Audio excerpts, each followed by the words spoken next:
तर मित्रांनो, आपण मागील व्हिडिओमध्ये डिझाईन पाहिलं होतं. तर आपण या व्हिडिओमध्ये पेज लेआउट टॅब शिकणार.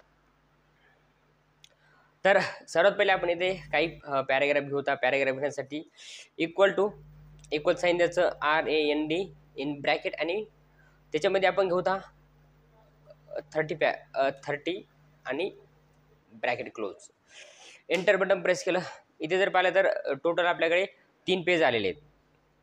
इथे जर बघितलं तर टोटल 3 पेज आहेत. आणि इकडे साईडला 1434 वर्ड्स आहेत. 3 पेज आणि 1434 वर्ड्स आहेत. तर याच्यामध्ये सर्वात पहिले आपण मार्जिन पाहूया. तर याची मार्जिन, तर याच्यामध्ये पाहिलं तर मार्जिन इथे जर क्लिक केलं आपण मार्जिनवरती, ती इथे नॅरो, मॉडरेट, वाईड असे भरपूर सारे अलग अलग प्रकारचे इकडे मार्जिन दिलेले आहेत. जर आपण याच्यावरती क्लिक केलं तर इकडे हे याची मार्जिन ही खूप कमी झालेली आहे. राईट आणि लेफ्ट साईडची दोन्ही पण, आणि टॉप आणि बॉटमची पण मार्जिन कमी झालेली आहे. याच्या इथे पाहिलं तर इथे पण अजून दिलेले अलग अलग प्रकारचे मार्जिन मॉडरेटमध्ये दिलेले. टोटल आपल्याकडे 3 पेज आहेत. इथनं पण आपल्याला मार्जिन कमी जास्त करता येते. त्याच्यानंतर दिली इकडे ओरिएंटेशन. जर आपलं पेज आपल्याला प्रिंट जर आडव्या पेजवरती घ्यायचे असेल लँडस्केपमध्ये, तर आपण आडव्या पेजवरती घेऊ शकतो, किंवा आपल्याला उभं पेज पाहिजे असेल पोर्ट्रेट, तर सहसा आपल्या इथे पोर्ट्रेटमध्येच ऑलरेडी आहे. तर आपण इथे जर क्लिक केलं ओरिएंटेशनमध्ये, तर इथे 2 ऑप्शन दिलेले आहेत, इथे पोर्ट्रेट आणि लँडस्केप. याच्यावरती जर आपण लँडस्केपमध्ये जर आपण बघितलं तर पेज हे आडवं आपलं झालेलं असेल.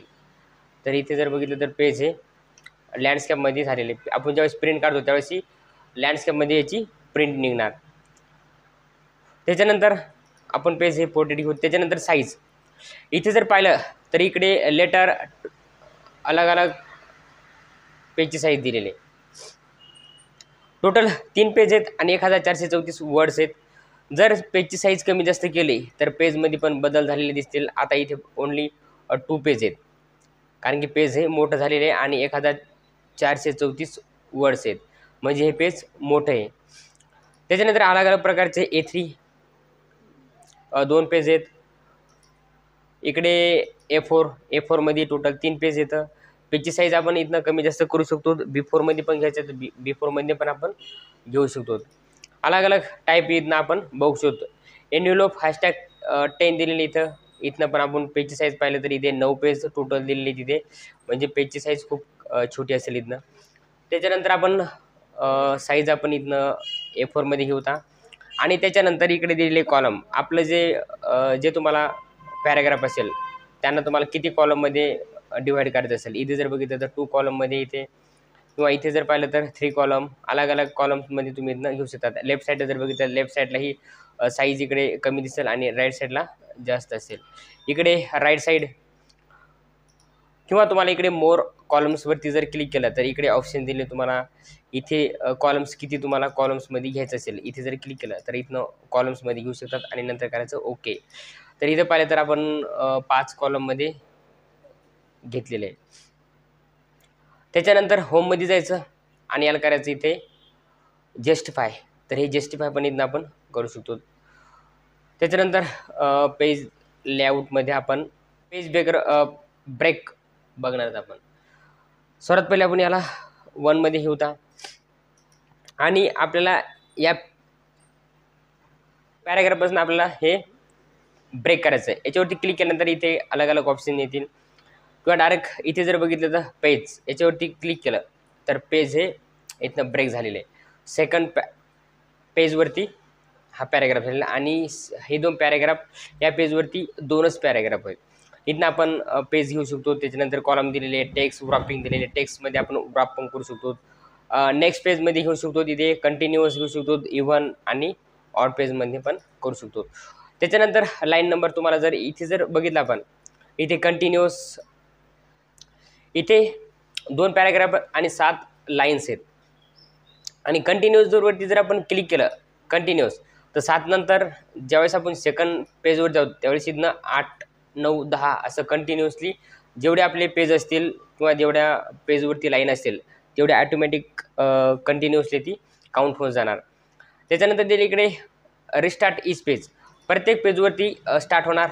इथे या पेजवरती 1 to 7 पर्यंत आहेत आणि सेकंड पेजवरती परत 1 पासून स्टार्ट झालेले आणि इकडे 39 पर्यंत. त्याच्यानंतर हायपरेशन तुझं झालेलं. हां, आपण इथनं लाईन नंबर हे ननवरती क्लिक करायचं आणि त्याच्यानंतर हायपरनेशन. हायपरनेशन जसे की आपण ज्यावेळेस आपली लाईन संपते आणि त्यावेळेस आपण एक लाईन संपल्यानंतर एक डॅश देतो. इथे जर बघितलं तर ॲटोमॅटिक ननवरती क्लिक केलं तर इथनं हे नन होणार. इथे पाहिलं तर ॲटोमॅटिक. तर इथे तुम्हाला दिसेल इथे 2च्या नंतर एक हायपरेशन आलेलं इथे 2 रिमेंबर असेल इथे 2. त्याच्यानंतर आपण तुम्हाला समजलं असेल हायपरेशन आपण इथनं असं करू शकतो. त्याच्यानंतर दिलेले पॅराग्राफ. आपलं पेज सेटअप झालेले. त्याच्यानंतर पॅराग्राफमध्ये इथे फर्स्ट पॅराग्राफवरती क्लिक केलेले फर्स्ट पॅराग्राफच्या शेवटी आणि इथे दिलेले इंडेंट आणि लेफ्ट 0 सेंटीमीटर आहे. इथनं जर आपण याची साईज जर आपण वाढवली तर इकडे पूर्ण पॅराग्राफ हा राईट साईडला गेलेले म्हणजे लेफ्ट साईडला आपल्या इकडे स्पेस आलेलं आहे. नको असेल तर परत इथनं कमी करायची त्याची सेंटीमीटर आपण इथनं लेफ्टमध्ये परत वापस येऊ शकतो तिथे. आणि त्याच्यानंतर दिलेले इथे लेफ्ट आणि इथे राईट. आपण जर याच्यावरती क्लिक केलं तर टोटल पॅराग्राफ हा राईट साईडला आपण जागा स्पेस अवेलेबल होणार राईट साईडला आणि टोटल लेफ्ट साईड इकडे हा पॅराग्राफ मूव झालेले आहे. इकडे तुम्हाला काही फोटो घ्यायचे असतील किंवा इथे काही शेप घ्यायचे असतील तुम्ही इथनं इन्सर्ट करू शकतात. जागा स्पेस अवेलेबल आहे.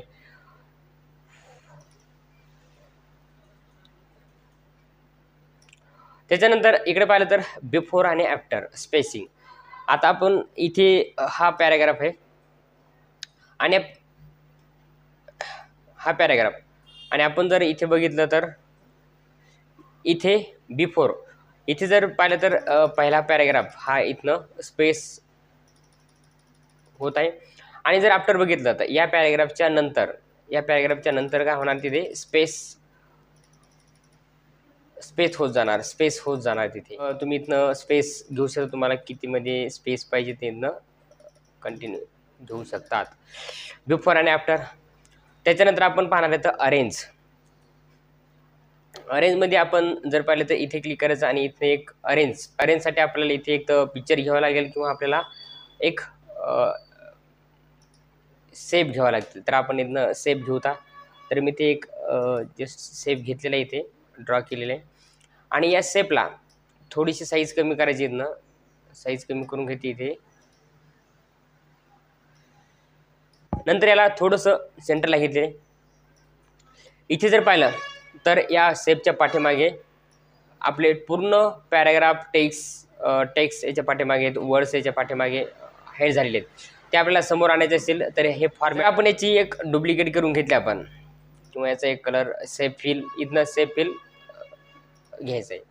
आता याच्यानंतर या सेपला पाठीमागे न्यायचं असेल तर त्यावेळेस इथे दिलेले ब्रिंग टू फॉरवर्ड आणि सेंड टू बॅकवर्ड याच्यावरती क्लिक केलं तर ते बॅकवर्डला जाणार आणि इथनं ते होणार फॉरवर्डला होणार. फॉरवर्ड आणि बॅकवर्ड इथनं करता येते. त्याच्यानंतर हे आपले जे वर्ड्स आहेत हे पाठीमागे हाईड झालेले आहेत. त्याच्यानंतर इथे जायचं ड्रॉप टेक्स्टवरती आणि इथनं स्क्वेअरमध्ये टाईटमध्ये थ्रूमध्ये टॉप अँड बॉटम इथनं टॉप अँड बॉटमला लेफ्ट आणि राईटला इथनं घेता येतात. त्याच्यानंतर बिहाइंड टेक्स्ट याच्यावरती जर क्लिक केलं बिहाइंड टेक्स्टवरती तर इथनं आपण डायरेक्ट बिहाइंड टेक्स्ट जे आपला सेफ आहे हा जो सेफ आहे या सेफच्या पाठीमागे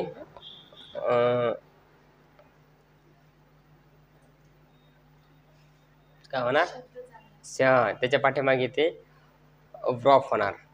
त्याच्यानंतर जर इथे जर बघितलं तर याच्यामध्ये दिलेले इन फ्रंट टेक्स्ट याच्यावरती जर क्लिक केलं तर ते परत समोरच्या फ्रंट साईडला आलेले. जर आपले वर्ड्स हे पाठीमागे गेले असतील तर त्याला जर समोर आणायचे असतील तर त्यावेळेस रॉप टेक्स्टमध्ये जायचं आणि इथनं आपण अलग अलग त्याचे ऑप्शन दिले, तुम्ही इथनं सिलेक्ट करू शकता तुम्हाला कसे पाहिजे असेल. टॉप अँड बॉटमला बिहाइंड टेक्स्टवरती जर क्लिक केलं तर सर्व हे पॅराग्राफ टेक्स्ट वर्ड हे समोर आले, त्याने पाठीमागे आपलं ते घेतलेलं सेप पाठीमागे गेलेले आहे. इथे जर पाहिलं तर इन फ्रंटला सेप आलेले आणि पाठीमागे टेक्स्ट गेलेत. याच्यानंतर ड्रॉप पॉईंट टेक्स्ट याच्यावरती जर क्लिक केलं तर इथनं याचे पॉईंट हे ड्रॉप केलं तर आपल्याला कुठपर्यंत त्याची साईज घ्यायची असेल आपण त्या सेपची इथनं त्याचे पॉईंट सिलेक्ट करू शकतो. तर अशा प्रकारे आपण इथनं ड्रॉप पॉईंट बघू शकतो. आणि त्याच्यानंतर पोझिशन, जर तुम्हाला ही पोझिशन आपण ऑलरेडी पाहिलेलंच होतं पहिल्या व्हिडिओमध्ये, तर तुम्हाला ही जी पोझिशन घ्यायची तुम्ही इथनं पोझिशन पण घेऊ शकता, तुम्हाला कोणती पोझिशन सिलेक्ट करायची ते.